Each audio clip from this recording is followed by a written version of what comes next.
Ինչ է սա, եթե ոչ խոստովանություն, որ եղել է հարկային տերոր։ Այսպիսով հարկային տերորը հայտարարում են փակված։ Հարկային տերորը հայտարարում են փակված, քանի որ նախընտրական շրջան է։ Կարևորը չեմ հայտարարում բացված։ Կարևորը հայտարարում են փակված։ Ինչ նկատի ունի Փաշինյանը հարկային տերորը փակել ասելով։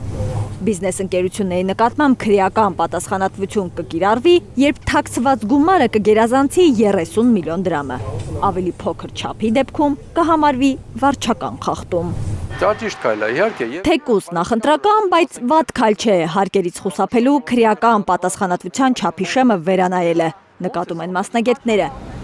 Մի կարևոր բայց առանձնացնում հարկային տերորը դադարեցնելու մասին հայտարարությունը բավարար չէ, որ հարկային տերոր չլինի։ Մինչև հիմա, երբ որ հարկային տեսուչները գնում են ինչ-որ ձեռնարկություններ ստուգելու, մինչև հիմա իրենք անպայման, երբ որ ստուգում են, ոչինչ չեն գտնում, շատ հիմնարկների դեպքում լավ են աշխատում, ասում են, որ անպայման մի բան էրի գրենք, էլի, որ համ ցույց տա, որ իբրե ինքը լավ է աշխատել, որ համ ցույց տա, որ ինքը կաշակ չի վերցրել, տեսեք, ես ինչ-որ բան գրել եմ, համ էլ որ ինչ-որ մի բան բերի բյուջե։ Գագիկ Մակարյանն ասում է Հայաստանում կա 200,000 գրանցված ձեռնարկություն, բայց դրանց 30%-ն են միայն գործում։ Միկրո, փոքր, խոշոր, միջին միասին վերցրած մոտ 70,000։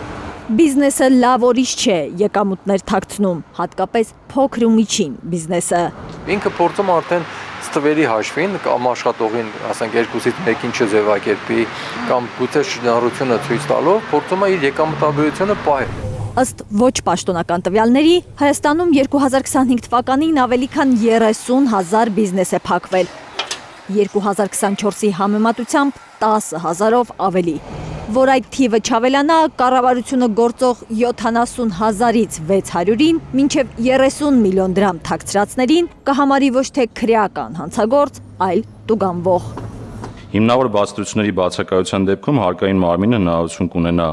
իր մեկ այլ գործիքով, որը կոչվում է թեմատիկ ուսումնասիրություն, արձանագրելու իրավախախտում եւ կազմելու համապատասխան վարչական ակտը, այնուհետև այդ վարչական ակտը ներկայացնելով հարկվճարողին, պետական եկամուտների կոմիտեն պետք է սպասի այդ ակտի վարչական բողոքարկման ընթացակարգը սպառելուն։ 600-ին ասենք թե ասեցին, բայց շատ-շատերը կան, որ դեռ գործերի մեջ են։ Հայաստանի գործատուների միության նախագահը պնդում է 600 գործի ապաքրեականացումը բիզնեսին ոգևորելու միջոց չէ։ Հայաստանում քիչ չեն դեպքերը, երբ գործարարը ինքնաբերաբար է օրինախախտ դառնում։ Հարկային տեսուչների արձանագրությունները չի բողոքարկում, քանի որ հույս չունի, որ արդյունքի կհասնի։ Գումարած փաստաբանական ծախսն էլ առնվազն 2 անգամ ավելացել է Փաշինյանական Հայաստանում։ Հիմա տեսեք, մի փաստաբանական ծառայությունը մի դատարանում 600,000 դրամից ավել է։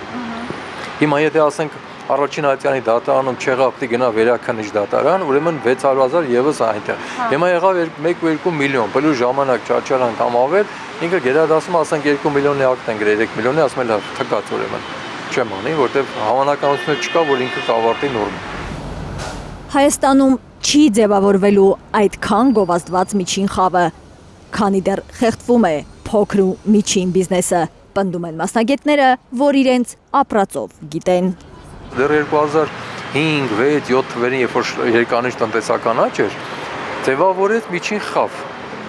Գնողունակություն բարձրացավ։ Մարդիկ սկսեցին իրենց սովետական տարիներից առած սառնարանները, հերոստատույցերը, լվացքի մեքենաները փոխել, ջեռուցման համակարգեր դնել։ Արփիս Քեսյան, Հենրիկ Համազասպյան, Հայլուր։